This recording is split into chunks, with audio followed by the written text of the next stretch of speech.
Bienvenue à toutes et à tous. Nouveau tuto rapide aujourd'hui sur le budget prévisionnel en hors taxe et en TTC. Et on va aussi évoquer bien évidemment sa mise en forme sur Excel. Alors, cette vidéo-là va essentiellement s'attacher à construire un budget donc en hors taxe et en TTC et voir la mécanique de calcul entre le hors taxe et le TTC. Pour tout ce qui est explication de la conception d'un budget prévisionnel, je vous invite à voir la vidéo que j'avais faite sur le budget prévisionnel. Je vous mettrai le lien dans le descriptif de la vidéo. Là, je vous indique aussi les différentes formules pour passer de prix hors taxe à prix TTC en fonction des TVA. Donc j'ai pris les TVA qui étaient en cours, hein, 20, 10 et 5,5%. Par exemple, pour la TVA à 20%, pour passer d'un prix unitaire TTC à un prix unitaire hors taxe, ou l'inverse, ça revient à multiplier ou à diviser par 1,2. Donc c'est 1 plus 20%, 1,2. Pour les TVA à 10, ça revient à faire la même chose avec 1,1, 1 plus 10%, et idem pour 5,5. Donc maintenant, on va passer sur un petit exercice pour pouvoir construire un budget prévisionnel donc hors taxe et en TTC. Pareil, vous pourrez télécharger dans la description de cette vidéo ce petit fichier, ce petit énoncé, si vous voulez le refaire chez vous. J'ai réinscrit ici les formules pour qu'on les garde sous les yeux et que vous puissiez voir un petit peu ce que je fais et comprendre. Et puis là, on part sur un petit énoncé. On va partir du principe qu'on va organiser en fait un repas d'entreprise, 50 adultes, 12 enfants. On fait appel à un traiteur qui sera sur une TVA 5,5 qui nous a donné des prix en TTC pour les formules adultes et enfants et qui nous a offert des prestations de livraison et de nappage. On considérera qu'on ira acheter les boissons au supermarché, donc une TVA de 20%, comme quand on fait nos courses, hein, tout simplement. On achètera des cadeaux pour les participants, avec une TVA aussi à 20 et un prix en hors taxe. Et l'animation de ce repas sera assurée par la boîte à tuto sur une TVA à 5,5 et une prestation de journée à 350 euros hors taxe. Allez, on range l'énoncé. Quand vous construisez quelque chose sur Excel, je le redis, je vous invite à commencer toujours sur la première cellule en haut à gauche. Laissez pas de place pour le titre ou pour la mise en page, ça ne sert à rien. Donc sur le budget prévisionnel, on a toujours une première colonne qui s'appelle le poste ou libellé en fait, dans lequel on va mettre les intitulés de dépenses. Ensuite, donc soit prix unitaire ou soit quantité. Bon, là je commence par quantité. Là, ça va être mon prix unitaire et ici hors taxe pour le coup. Quand je vais multiplier la quantité de ce que j'achète par un prix unitaire hors taxe, je vais avoir un prix total hors taxe. Je vais inscrire ici mon taux de TVA. À côté, mon montant de TVA. Et tout à la fin, la dernière colonne, en fait, va être le prix total TTC. Le prix total TTC se calculera en ajoutant au prix total hors taxe le montant de la TVA que l'on va payer. On va commencer par notre traiteur. Donc ici, on est sur une formule adulte. En quantité, on était parti sur 50 personnes. Et maintenant, il va falloir rentrer le prix unitaire hors taxe. Là, en fait, on a le prix en TTC. Donc je reprends le petit tableau que je vous ai fait là. Quand j'ai le prix en TTC, en fait, et que je veux avoir mon prix unitaire hors taxe, vous voyez ici, que le prix unitaire hors taxe est égal au prix unitaire TTC divisé par 1,055. Donc dans ma cellule, je vais inscrire exactement cette formule-là, c'est-à-dire mon prix unitaire TTC qui est de 20 euros divisé par 1,055. Et là, j'ai un 18,96. Et là, j'inscris réellement la formule. On verra plus tard, s'il y a des arrondis, ça me permet d'avoir une valeur qui est précise. Donc mon prix total hors taxe n'est ni plus ni moins que la quantité de ce que j'achète multiplié par son prix unitaire. Ici 947,87.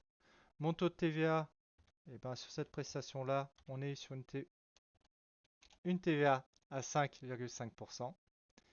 Et mon montant de TVA est égal à mon taux de TVA multiplié par mon prix total hors taxe. Un montant de TVA est toujours calculé sur un prix total hors taxe. Je veux dire, regardez vos tickets de caisse la prochaine fois que vous allez faire les courses. Donc, on a un montant de TVA à 52,13 €. Donc, mon prix total TTC est égal à mon montant de TVA plus mon prix total hors taxe, 1000. Et là, pour se rassurer, si on a besoin de se rassurer, j'avais 20 € en TTC pour une formule adulte. J'en achète 50. 50 fois 20, c'est bien égal à 1000. Donc, la formule est bonne. On va passer sur la partie des repas enfants. Donc, on en a 12. Ici, c'est la même chose. Donc, on a pris la formule en TTC. Donc, on va marquer égal, c'était 12 € en TTC, divisé par 1,055, parce qu'en fait, on est sur une TVA à 5,5. Ici, vous voyez que la valeur qui est obtenue est une valeur qui n'est pas ronde, entre guillemets. Donc, on va aller faire notre arrondi grâce à ces deux touches-là qui sont dans l'onglet Accueil, où on va ajouter ou réduire les décimales. Je vais garder deux chiffres après la virgule pour avoir les centimes. Et là, il faut bien faire le distinguo entre ce que vous lisez dans la cellule, donc 11,37, et ce que Excel considère être comme la valeur de la cellule, qui est ni plus ni moins que la formule de calcul qu'on a rentrée précédemment. Excel considère que dans cette cellule, la vraie valeur, c'est 12 divisé par 1,055. Et ici, en fait, j'ai déjà rentré toutes mes formules.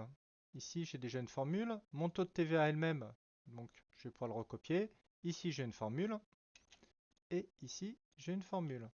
C'est-à-dire que vous pouvez très bien reprendre votre ligne là, la copier et la coller. Et il va refaire automatiquement en fait des applications de formules. Car je vous rappelle que Excel, quand il fait des formules, il se repère par rapport à la cellule dans laquelle la formule est. Et ici, par exemple, pour le prix unitaire hors taxe, lui considère que c'est égal à B2, donc la deuxième cellule à gauche, multiplié par la cellule qui est tout de suite à gauche. Bah, il a fait la même chose en fait quand j'ai copié-collé. On aurait pu aussi sélectionner nos formules et les descendre. Le problème, c'est que ici, il va rajouter 1 sur le taux de TVA, donc il va modifier le calcul. Ah oui, non mais si j'y mets pas du mien, ça ne peut pas marcher. Ok. Donc dans le budget, j'ai plus tendance, on va dire, à copier les lignes qui ont des formules qu'à les étirer. Donc voilà. Et là, on a bien un prix total TTC pour les repas enfants qui sont de 144 €, parce qu'effectivement, 12 € la formule, 12 enfants, 12 fois 12, ça fait 144. On a des prestations qui sont offertes. Je vous rappelle qu'on va indiquer ce qui est offert. Le fait de l'indiquer, en fait, vous permet de laisser une trace dans votre budget, comme quoi, un, cette prestation est offerte, et deux, que cette prestation va réellement être assurée. Si on ne la met pas, on peut se poser la question de savoir si on y a bien pensé. Donc, là, elles sont à 0. Hop, je copie toujours les lignes où il y a mes formules. Je ne connais pas le prix de la TVA sur les livraisons, mais même si c'était 20%, de toute manière, ça ne change rien. 1 fois 0, ça fait toujours 0. J'en ai fini avec mon traiteur, donc là, je vais pouvoir me faire un sous-total traiteur.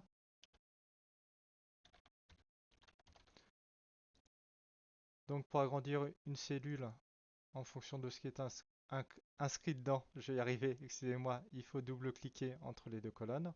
Mon sous-total, je ne vais pas faire de somme de quantité parce que ça n'a pas de sens d'additionner un appage avec une livraison et des formules enfants. Je ne vais pas faire de somme de prix unitaire, ça n'a pas de sens aussi. Par contre, je vais faire des sommes en fait de toutes ces cellules-là.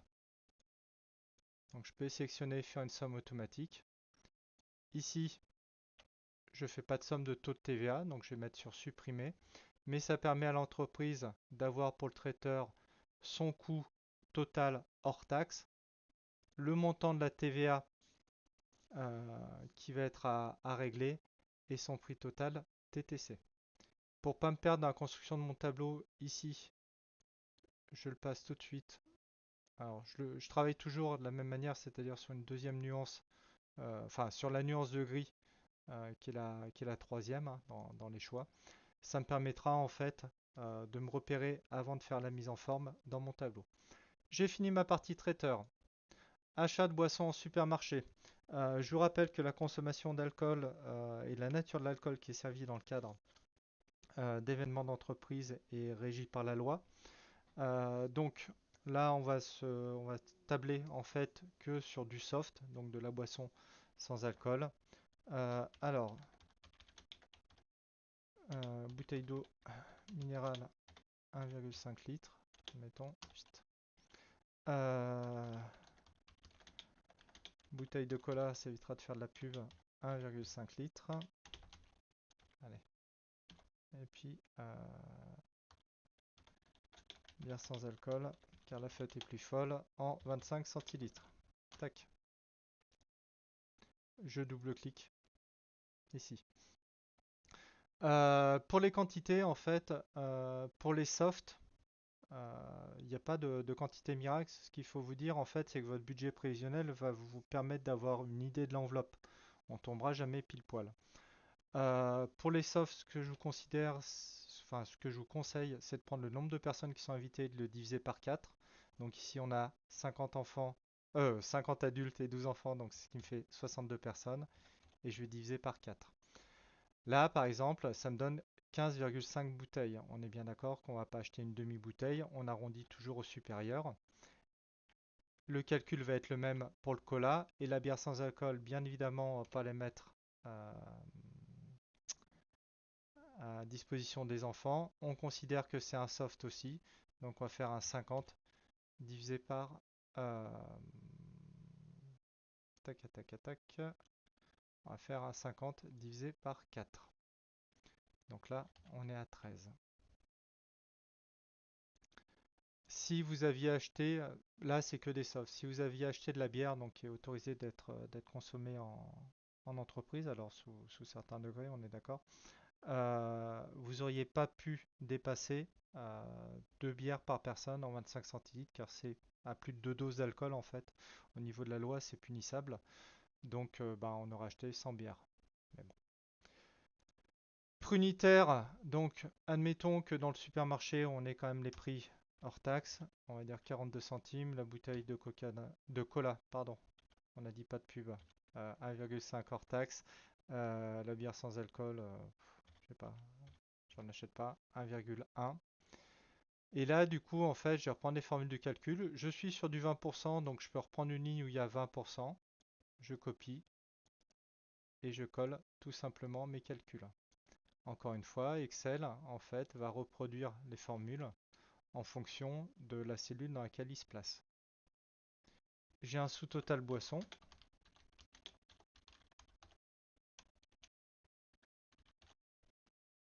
Pareil, on ne fait pas la somme des quantités et des prix unitaires. Ici, je vais prendre toute ma ligne et je vais cliquer sur ma somme automatique. Alors, non, ne refaites pas ça chez vous surtout. Je vais prendre toute ma ligne là et je vais cliquer sur la somme automatique. On ne fera pas la somme automatique des taux de TVA. Donc pour les boissons, j'ai un total hors taxe à 45,20, 9 euros de TVA et je m'en sortirai pour 54,02 euros. Je passe en gras, ça me permet d'avoir la séparation. Les cadeaux, allez, cadeaux adultes. Donc j'ai 50 adultes. Le prix de mon cadeau cette fois est exprimé hors taxe, donc j'ai pas besoin de faire le calcul, hein, je suis à 15 euros. Ok. Alors adulte, ça prend elle, bien évidemment. Hop. Cadeau enfant, 12.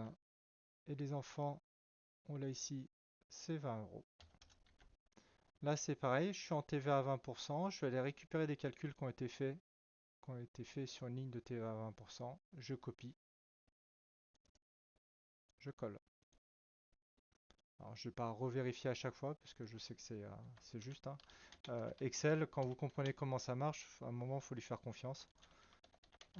Sous-total cadeau, donc pareil, j'additionne pas mes quantités, mes prix unitaires. Ici, je prends toute ma ligne, je fais une somme automatique, je vire les pourcentages. Là, je peux refaire la mise en forme. Alors, pour les mises en forme, si vous voulez plus vite, vous sélectionnez par exemple euh, une mise en forme qui a été faite sur le total. Je double-clique sur mon pinceau reproduire la mise en forme. Et là, par contre, je ne viens pas cliquer sur le numéro de la ligne, je viens cliquer sur la première cellule sur laquelle je vais appliquer la nouvelle mise en forme. Et ça automatiquement refait le gras et repasser sur un fond gris. Et donc la prestation d'animation, et là aussi, même si vous avez qu'une ligne dans une sous-partie, encore une fois, créez une sous-partie, parce que sinon vous allez arriver par créer un poste qui va s'appeler divers et dans lequel vous allez tout mettre. Et c'est jamais très très bon dans le monde professionnel en fait d'avoir des trucs qui sont divers un petit peu fourre-tout. Journée d'animation, hop. Donc j'en ai une, ok.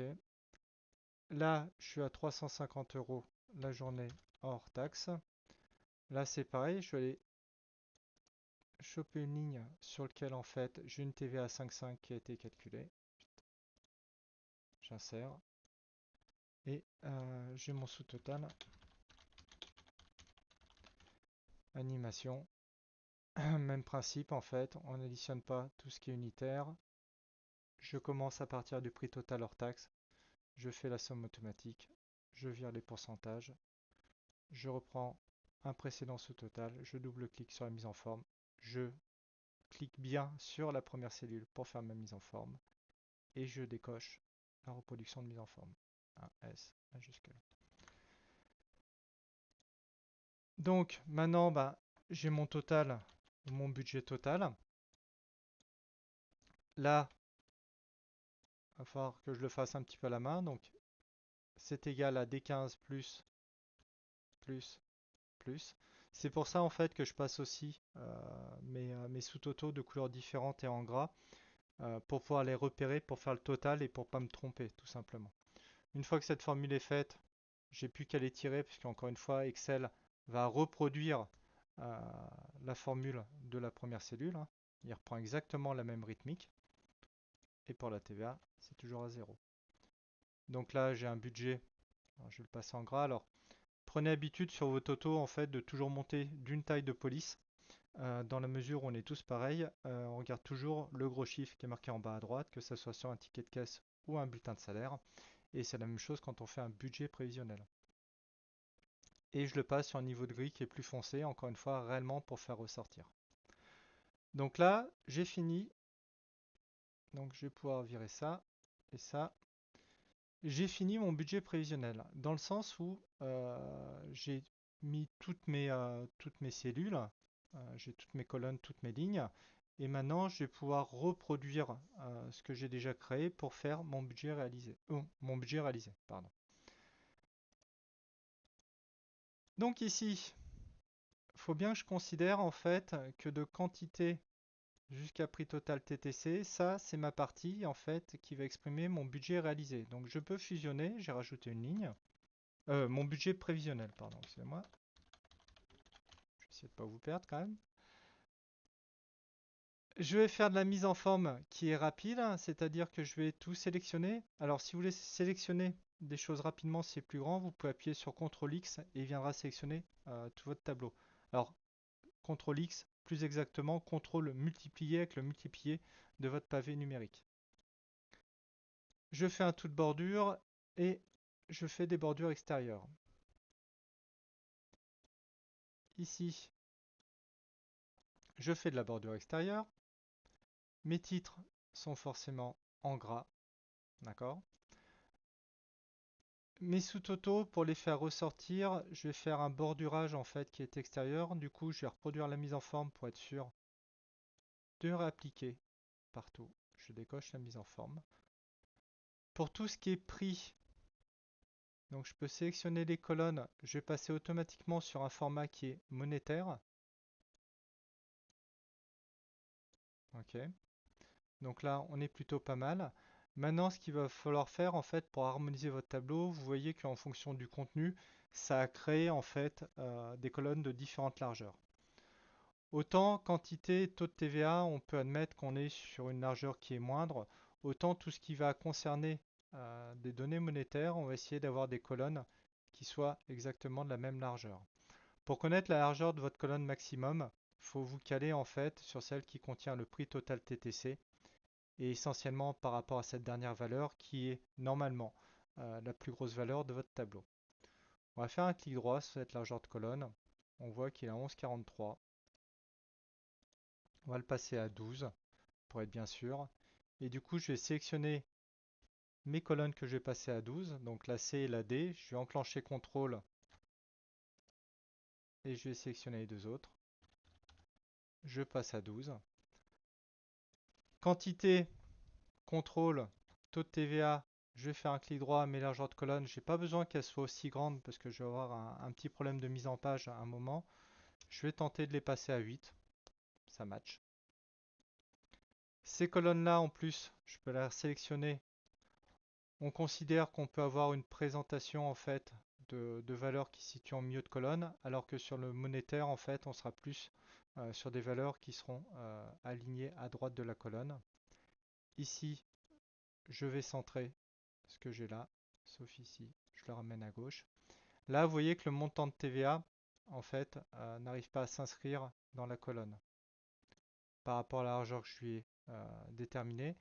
Donc, pour qu'il adapte, on va dire, sa hauteur de cellule par rapport, sans toucher à ma largeur, je vais sélectionner ma ligne et je vais faire un renvoi à la ligne automatique. Et là, vous voyez que du coup, il n'a pas touché la largeur de la colonne, mais il s'est adapté par rapport à la hauteur de ligne. Ma hauteur de ligne, je fais un clic droit, donc là je suis à 30. En dessous, je vais sélectionner en fait toutes mes lignes. Je vais passer en hauteur de ligne 25. D'accord. Encore une fois, sur Excel, vous avez une histoire de proportion au niveau des impressions entre les largeurs de colonne et les hauteurs de ligne. Peut-être que 25 c'est même trop grand pour avoir pour le réduire. Et là, en fait, j'ai fait toute ma mise en forme sur la partie prévisionnelle. Ce qui me permet, en sélectionnant les colonnes, et je parle bien des colonnes, donc de B à G, de faire un copier, de mettre sur la colonne H et de coller. Mon budget prévisionnel va devenir un budget réalisé. En majuscule, hop.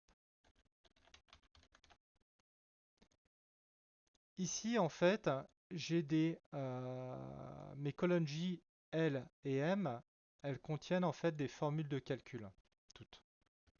Et ces formules de calcul, initialement, elles sont, on va dire, renseignées par rapport aux valeurs qui sont rentrées dans quantité et prix unitaire. Moraliser, c'est réellement ce que je vais avoir dépensé à l'issue de cet événement et je ne sais pas encore parce que j'en suis à la phase d'organisation. Donc pour le remettre à blanc, cette partie réalisée, tout en conservant les formules de calcul, je vais sélectionner les cellules qui contiennent des valeurs dans mes colonnes quantité et prix unitaire du budget réalisé et je vais appuyer sur la touche supprimer. Ce qui permet en fait de conserver mes formules, d'accord, et d'avoir une partie en fait qui est en attente d'être remplie. Et vous voyez que ça a bien conservé la formule. Admettons qu'on n'ait pas été 40 adultes finalement, qu'on n'ait pas été 50, qu'on était 40, que mon prix unitaire TTC hors taxe soit toujours de 18,96. Oui, alors bien évidemment, il me dit qu'il y a une erreur si je ne mets pas de virgule. Et vous voyez que ça produit automatiquement les formules et que ça refait automatiquement les sommes. Petit aparté aussi, parce que ça peut inquiéter d'avoir en fait un petit triangle vert en haut à gauche de vos cellules. En fait, le Excel vous alerte quand vous ne reproduisez pas exactement ce qui s'est passé au-dessus de dans les cellules qui sont au-dessus. Là, il estime que la formule elle est incohérente parce qu'en fait, ici, ici, ici, ici, je n'ai fait à chaque fois que des multiplications. Du coup, là, je lui demande de faire une somme et pour lui, c'est pas cohérent parce qu'en fait, dans les cellules d'en haut, il y avait des multiplications, donc il voit pas pourquoi on le fait pas sur cette ligne-là. Encore une fois, Excel n'est qu'un outil, il faut comprendre comment il fonctionne. Hop, donc je resélectionne ça et j'appuie sur supprimer. Et il me reste plus qu'à faire en fait mes écarts. Donc en fait, mon écart va être un écart en valeur. Je veux pas ce matin. Donc l'écart en valeur, bah, c'est un écart en euros. Si vous êtes sur des budgets avec des kilos euros, donc des milliers d'euros, pensez bien que du coup on n'est pas en euros, mais en kilos euros, et qu'il ne faut pas mettre de format monétaire. Et un écart en pourcentage. Donc mon écart en valeur, d'accord, faut déjà déterminer si mon écart, je le calcule sur mon TTC ou sur mon hors taxe. Là, si je fais dans le cadre d'une entreprise réellement, ce qu'elle paye après le système de récupération de TVA et de collecte de TVA, c'est du hors taxe, donc je vais faire un écart en hors taxe. D'accord? Donc mon écart en hors taxe, ça va être égal à mon prix total hors taxe de ma partie réalisée, donc réellement ce que j'ai dépensé, moins mon prix total hors taxe de mon prévisionnel, ce que j'avais prévu de dépenser. D'accord? Pour être sûr que vous le prenez dans le bon sens.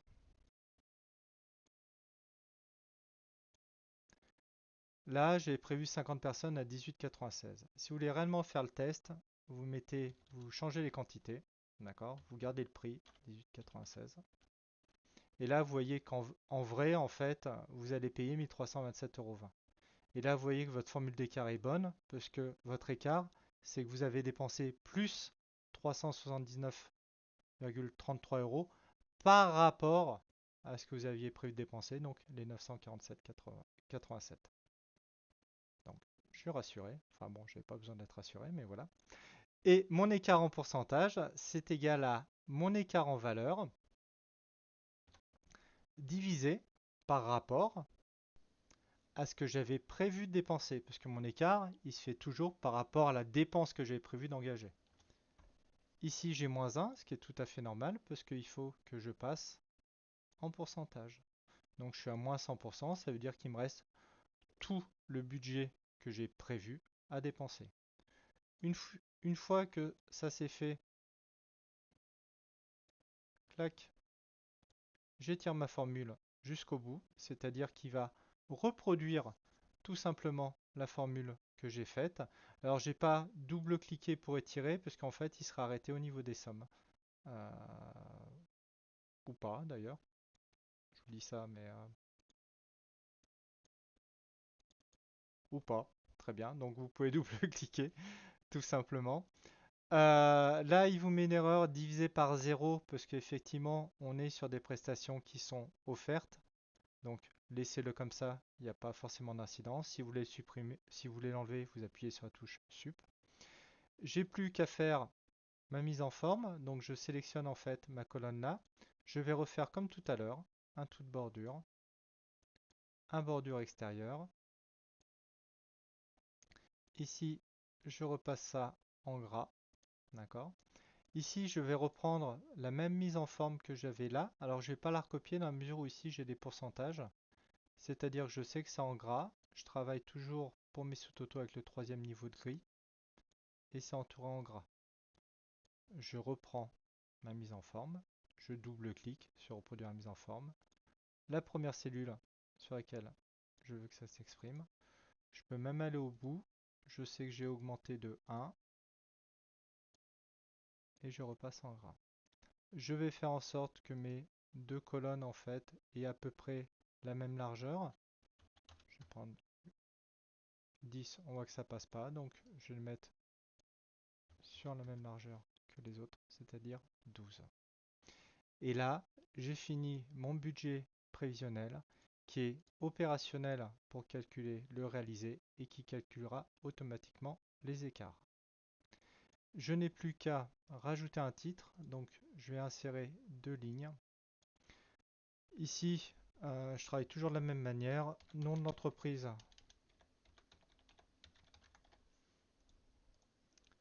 que je centre, que j'écris en 14, que je bordure. De la deuxième cellule à l'avant-dernière cellule du titre, je fusionne, je passe en gras et je mets mon titre. Euh, budget prévisionnel. Hop, budget prévisionnel. C'était quoi? C'est repas entreprise du. Et puis on est censé y mettre la date. Je vous rappelle qu'un titre, c'est un vrai titre. Donc ça peut s'écrire vraiment sur du gros caractère 24, 26. Bon, on ne dépassait pas non plus. Et ma dernière cellule de mon cartouche de titre, en fait, je bordure en gras. Ça sera ma date de mise à jour. D'accord. Donc aujourd'hui, on est le 1er mai 2024. Il n'y a pas de jour férié finalement. Je l'écris toujours en neuf et je le cale en bas à droite. Maintenant, je vais regarder au niveau de la mise en page si ça passe. Donc pour aller à la mise en page directement, vous pouvez appuyer sur CTRL P, qui est un contrôle print, donc impression. Là, je sais que mes budgets prévisionnels, on est sur des formats qui sont plus larges que haut. Donc automatiquement, je suis sur une mise en page en paysage. Et là, je sais que ça dépasse une page, donc je vais ajuster la feuille à une page. Pour lui redonner un petit peu de volume à ce budget prévisionnel, eh ben déjà deux choses. Je vais aller dans mise en page et dans marge. Je vais casser mes marges en 0,3 à gauche et à droite et en 0,4 en bas et en haut. Et je vais centrer tout ça. Et donc j'ai un budget prévisionnel qui est prêt à être diffusé et qui est prêt à être imprimé. J'espère que ce tutoriel vous a plu. N'oubliez pas d'aller voir la deuxième vidéo, ou en tout cas, bon, c'était la première, mais celle qui est en descriptif, qui vous explique en fait toutes les mécaniques du budget prévisionnel, mais cette fois uniquement en TTC. N'hésitez pas à laisser un commentaire et à vous abonner, parce que bah, même si ça ne me rapporte pas d'argent, ça me fait toujours plaisir. Et puis n'hésitez pas aussi à me dire si vous voulez des thématiques qui soient abordées en tutoriel. Je suis preneur de toutes les bonnes idées. Sur ce, je vous souhaite une très bonne journée et je vous dis à bientôt. Au revoir.